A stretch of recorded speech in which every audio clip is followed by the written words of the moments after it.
Yes, you realize that we are the second largest denomination in America. So,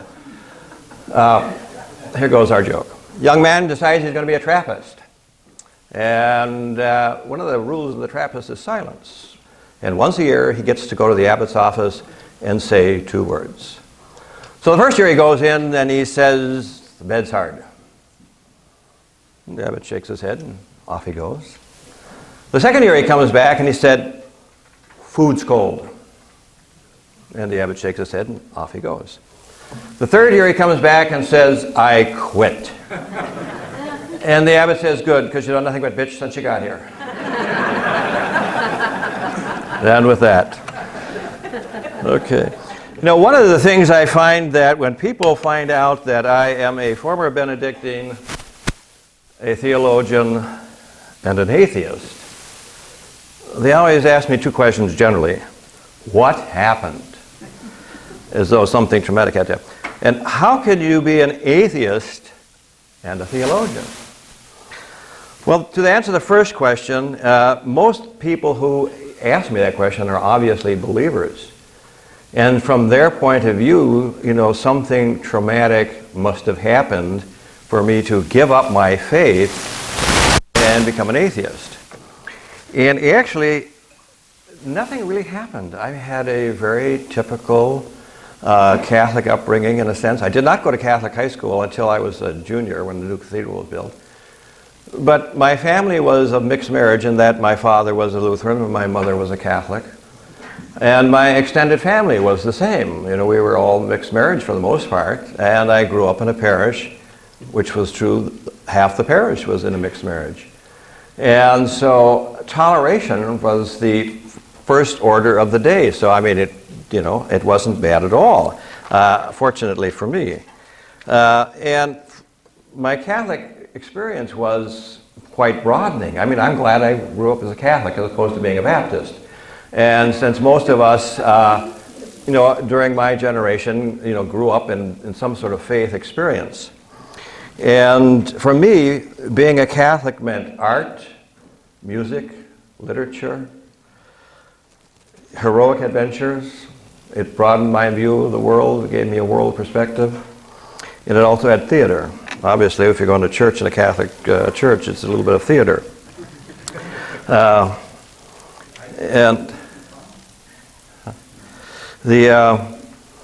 And we were fortunate in that we had the same priest for 18 years, and the nuns were kind. And so none of that seemed to, have entered into it. But once I entered into theological studies, well, then life was a little bit different, because that was my road to atheism. I often say getting a degree in theology is not always conducive to faith. And so for me, what I did was I began dealing with the scriptures as literature. And so it sort of demystifies the whole thing. And suddenly you began to realize that if you treat that as literature, and you treat literature as a kind of an archaeological dig, what you find is that you can go through and you can start plucking out shards of things that do not necessarily deal with the divine, Jesus. So as I plucked those out, I began to encounter a very Jewish apocalyptic preacher who came preaching the kingdom of heaven. And by that I don't mean some airy-fairy thing in the sky, but that he was expecting something to happen in time and space. And what he was expecting was that God's justice would come into the world. Now he's living in a world ruled by the Romans. And so this has an appealing aspect to it. You know, and one of the stories that I find most interesting, because it's the one that preachers often get wrong in my estimation, is the story of the talents. I mean, not the talents, but the paying of the tax. And the question is it legal to pay the tax to Caesar? And then the question is, well, what are you going to pay him with? And the answer is, well, with these coins with Caesar's name on them. And then he responds by saying, render unto Caesar the things that are Caesar's, and to God the things that are God's. And, well, what is God's, actually? I mean, if you were a first century, nowadays it would be something in heaven. The preachers always say, oh, it's heaven, and, you know, there's mammon and there's God stuff. Well, if you were a first century Jew, you would understand that that meant really that all that's the earth and everything in it belongs to God, and in particular, Israel. So really what's being asked in that statement is, okay, guys, why don't you move on? Why don't you leave? And you can see where that could get a guy in deep trouble. So what you find is that eventually he gets himself crucified. And not only is he an apocalyptic preacher, but he's also a devout Jew. He didn't come to preach to Gentiles, so all those Gentiles who are out there expecting him to preach to them, that's not why he came. He came to talk to the land of Israel. This was their message. This was their God. And the question then becomes, if he was an ordinary Jew who gets himself crucified, and if his followers, who really were his close disciples, didn't believe he was a Jew, a God, if they didn't see his divinity and they really saw the message that God was going to break in. In fact, by the 4th century, this little remnant of believers ends up being called heretics. And for me, that was kind of the question then, well, how is it that the messenger becomes the message? And for me, that study raised the question that if the messenger is now the message, what does this message do for the rest of the world, and how did it impact the Western society? So a lot of my studies apologize for that. So that was my lead into that. So the questions that I've asked ever since is that, how did that happen? What has the impact been, and how does it affect us today? Because obviously it is affecting us today, or otherwise we wouldn't be asking for freedom from religion. The other aspect that I looked at was that if God and religion, and I always like to say religion and God, obviously I didn't do that very well. It's God calling, yes, by Jiminy it is. I got his number. Let's see if I can get this turned off. There we go. Okay, sorry about that. You know, so the question becomes for me, a broader question, if God and religion are a human construct, then what need did religion meet? You know, why did we feel the need to create religion? You know, and more importantly, did it have some evolutionary benefit? Because we find religion in almost all cultures of the world. And so one of the things that it did do, and does do, is that it gives you a cohesiveness to a society. And in primitive societies, especially egalitarian societies, now one would expect that religion would come out of a hierarchical situation, but it does not. In fact, it really develops out of a egalitarian, primitive hunter-gatherers. Because if you're a primitive hunter-gatherer and you're egalitarian, I can't very well tell Dave here, well, Dave, you're misbehaving and therefore we're going to punish you. That's not within my scope.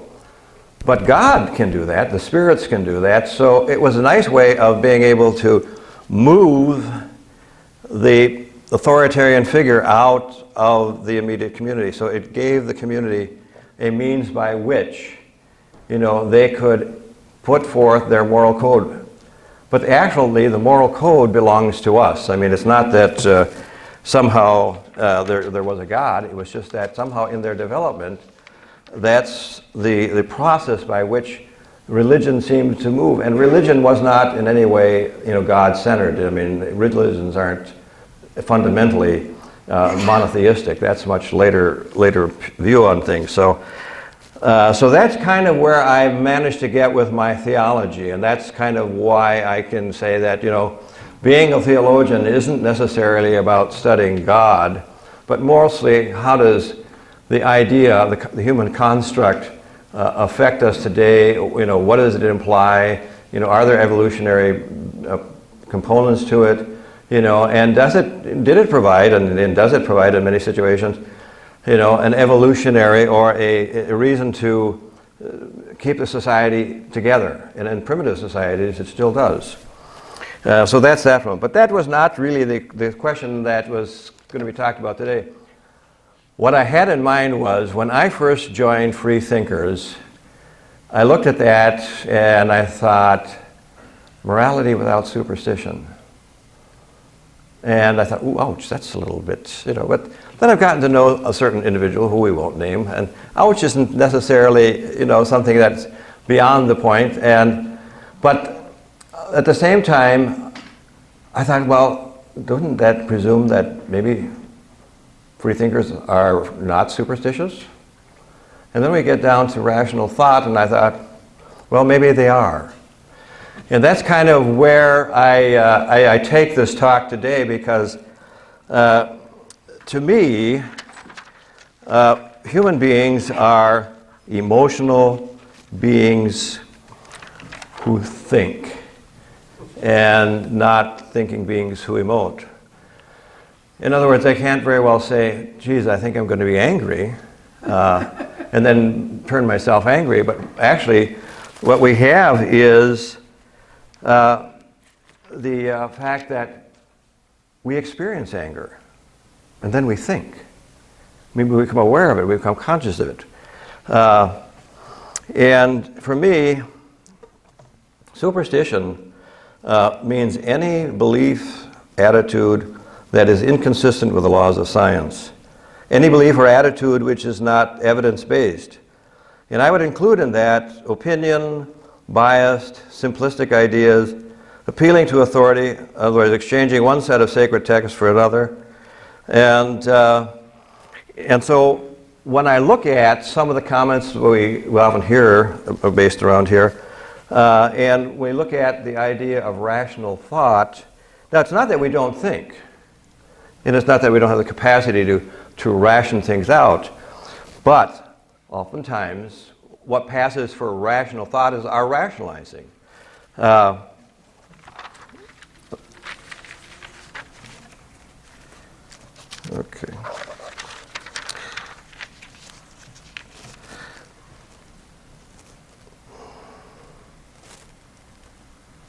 Personal experience oftentimes is sometimes taken as evidence. And one of the things that really personal experience is, but it's merely our interpretation of any given moment. So at any point, everybody here is hearing my voice and hearing what I'm saying. But nobody is hearing the same thing. Everybody in this room is hearing me through their own filter. You all walk in here with your own set of experiences, your own set of expectations, and your own ideas about maybe what I'm going to say. That's going to determine what actually you're hearing. It may not have anything to do with what I'm saying, even though you're hearing the same words. And as long as we have mammalian brains and prefrontal cortexes, we are having an emotional response to every word that we hear. And we have that, before I finish talking, you're having some sort of reaction that you're not even aware of. And so even when we decide to make a decision, we're kind of doing that on an interpretive basis. We're getting our thought comes in, we don't even recognize what we're saying, what we've heard, and already we're making automatic, unconscious judgments, often embedded attitudes below our level of consciousness, which shape our attitudes towards others and the situation we find ourselves in. When meeting someone, we form impressions even before we begin speaking to them. We observe their race, their sex, their age, and once perceived, we make automatic connections to our internal stereotypes. We make snap judgments based on minimal information, and we do this for a reason. I mean, there's a real reason we do this.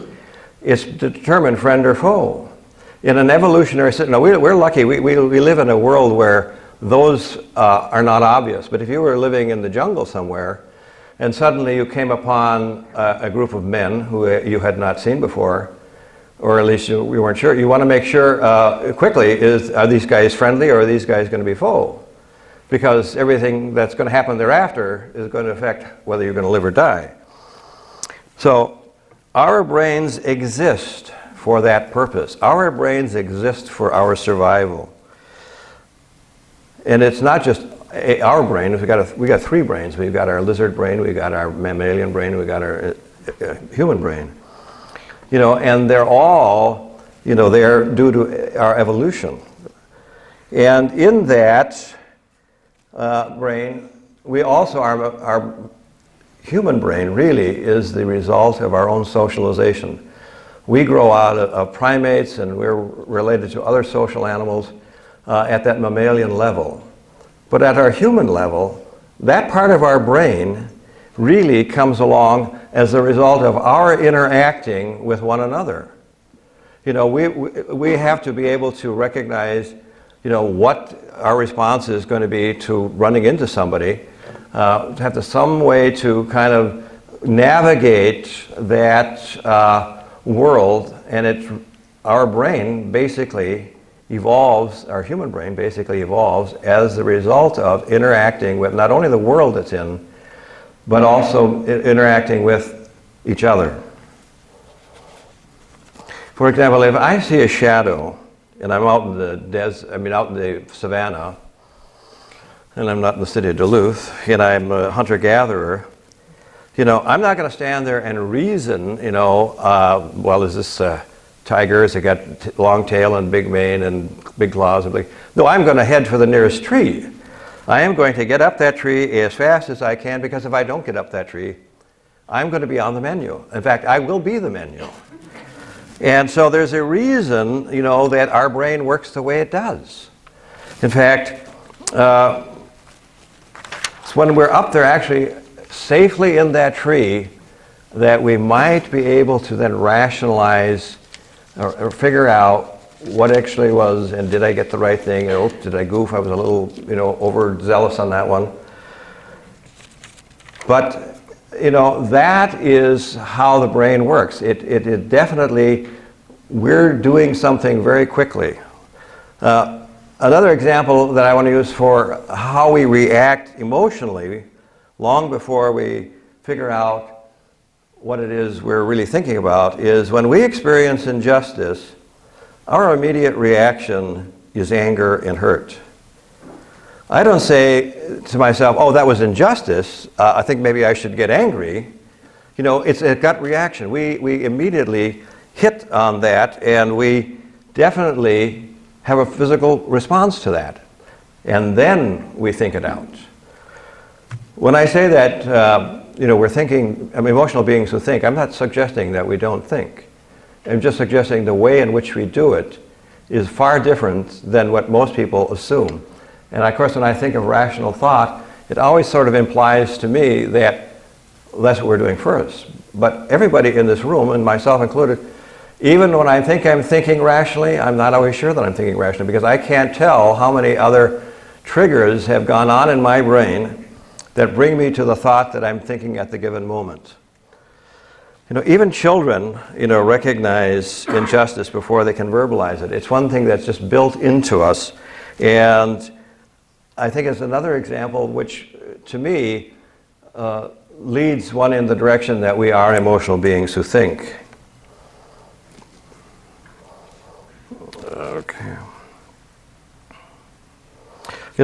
Even in our ordinary lives that include our money decisions, as another example, we cannot isolate our purchases, the things we do, the reasons we go shopping, from the rest of our emotional lives. Our emotions not only affect what we are buying, but how we feel about when we make the purchase. And depending on the state of mind we're in when we make the purchase, will determine how I'm going to feel about the purchase. Am I going to feel like, I'm giving this, I don't want to let go of this, or I'm doing it with a sense of, I'm glad to do this. But those are not necessarily rational. I mean, we think that we're doing rational things with our money, but oftentimes, even with our money, we don't do rational things. The stock market's another good one. If you want to talk about irrationality, I would say the stock market really ranks right up there. If you've ever encountered anybody who's ever had a brain injury that affects their ability to deal with their emotions, oftentimes what you find is these people are very logical. I mean, they're almost scary when they're logical. And but the problem is that what they lack, oftentimes due to those injuries, is they oftentimes lack a sense of risk. They can't make good judgments risk-wise. And the other thing they can't do is they have a difficult time understanding other people's motivations. So when they're in relationships, they can be very logical. And if you're on the receiving end of it, it's like, they're as cold as ice. So the fact that, without our emotions, without that play, we kind of lose something in the process.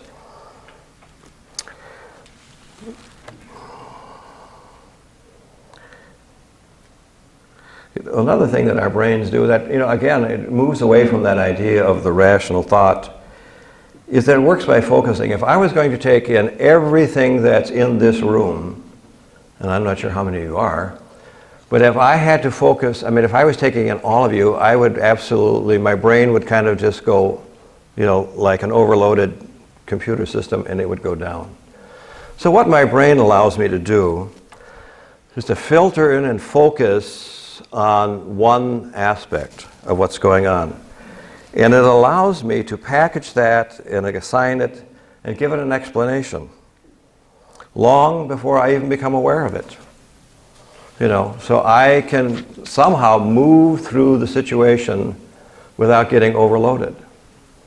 Again, that doesn't involve rational thought. We do this all the time. We're constantly in our everyday lives making this on a regular, constant basis. One of the things that allows us to do some of that is that I mentioned earlier about the shadow. We fortunately have something that goes on in our brain that all we need are a few clues. And especially when we're dealing with animals or human beings. We can often infer from that, something that tells us which direction we need to go in. So if suddenly I've got something coming out of the corner of my eye, I don't necessarily have to, I'm going to react to that. I'm not going to wait until it's suddenly upon me. Just a few clues of something moving will be enough to allow me to get to safety, which again is the fact that I said earlier, the purpose of our brain. So if the purpose of our brain is really to keep us safe, then we really have to say, where does rational thought come into this? It's not that it's not there, but how does it come in? When does it come into play? How much of the stuff that we're really considered rational is not rationalizing? Because as I said, We're always having an experience. You're listening to my voice, you're having an experience, you're thinking whatever you're thinking, and yet at the same time, you've packaged some of that in, and now you're going to have to, rationalize that out based on whatever previous experience you've had. But does it necessarily constitute rational thought? So at what point does rational thought distinguish itself from rationalization? Having said that,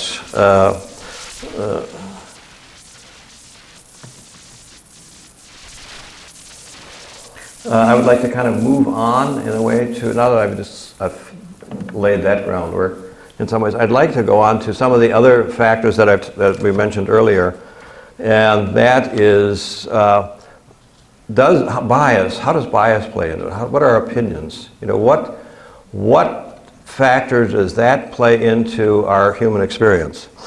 And also, I guess the question is, I'm not really sure what morality without superstition really means.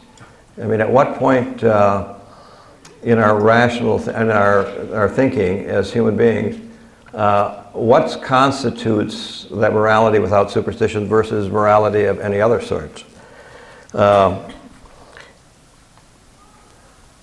And one of the things I want to, that sometimes gets mentioned around here is that we shouldn't give believers a pass. Well, then should we give ourselves a pass? I mean, when we confuse bias and opinion for fact, should we not challenge that? So I'm leaving myself open for all kinds of challenges today. One example I want to use is the example that I hear often quoted is that if we got rid of religion, we would get rid of war. Now, really? I mean, we've been a country for 300 years, and we have fought 14 wars, and I don't know any of them are religious wars. In fact, I'm not even sure that religion is the cause of war. Religion is a factor in war.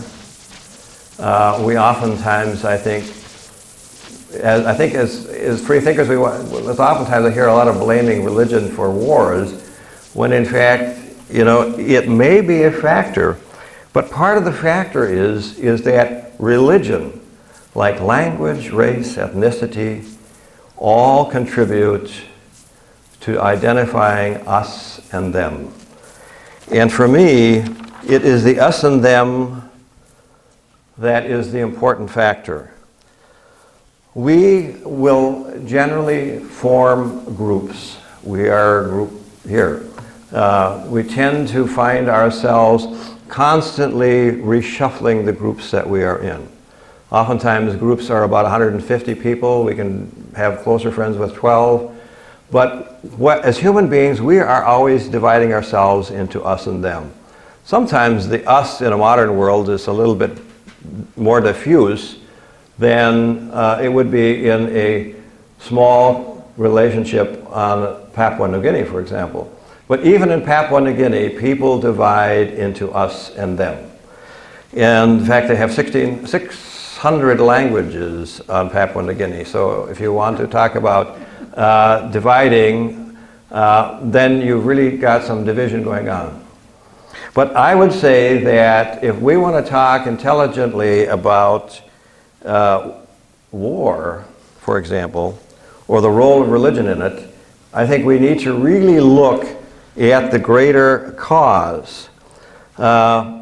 Using the current Middle East problem as an example, we oftentimes, and the media does it particularly well, we single-mindedly blame religion. And, we are doing so to confirm our belief that religion is bad, and because the evidence doesn't really support that. The great majority of the 900 Al-Qaeda operatives studied were part of a warm family, well-educated, married with children, and they tended to study, of all things, not religion, but science. So if the so-called terrorists were not studying religion, and they were studying science, then how did we end up with this so-called religious war? Now, obviously, they come from a Muslim, background, but the reasons for doing that had nothing to do necessarily with their war, with their religion. People are motivated by a sense of injustice. And when I find myself in a sense of injustice, I respond to it. So I would argue that people who are in the situation in the Middle East, once you get past that layer of religion, you're really talking about people who are experiencing a deep sense of injustice. How am I doing for time? Okay. So if we eliminate religion, will we eliminate that sense of injustice? In other words, if they see any situation where their family, their children are somehow being oppressed, and if we happen to be the oppressor, is it because of religion, or is it because they feel oppressed that they strike out? I would suggest that what is inhuman is the effect of long, prolonged, and complete powerlessness. What is human is to participate altruistically in a group enforcing fairness by punishing cheaters. So I would say the motivation for many people, and this may seem controversial, is I would say that many people who, and when you're watching it on TV it's hard to recognize this, but I would say the driving force behind what's happening in the Middle East is empathy. As cruel as it may look, I would say that empathy is the driving force. Because we all experience empathy. And if I feel that my children, my family, my mother, whomever is somehow being oppressed, the response is empathetic to that. And I want to reach out and I want to punish those who are harming them. So if we continue to talk about it in religious terms, do we ever really then get to the point that we really need to talk about it as? And I think, as freethinkers, when we're sitting around talking about, oh, it's religious, and we're putting the religious emphasis on it, well, we're up here somewhere at some contributing factor, but do we really ever get to the root of the problem? And if we don't get to the root of the problem, how do we ever expect that we're going to solve the problem? So, I think whenever we're looking at situations, do we really get to the root of it, or do we just stick with our bias because it's comfortable, it's easy, it seems obvious? Well, sometimes the inobvious is really the root cause of something. So I would say that, I find sort of simple-mindedness then becomes part of superstition. There's no evidence for it. And if we allow ourselves to believe in things that really have no evidence to support it, well then, how are we any different than somebody else whose morality we think is based on superstition? So I will conclude that, basically, and allow some questions from the floor.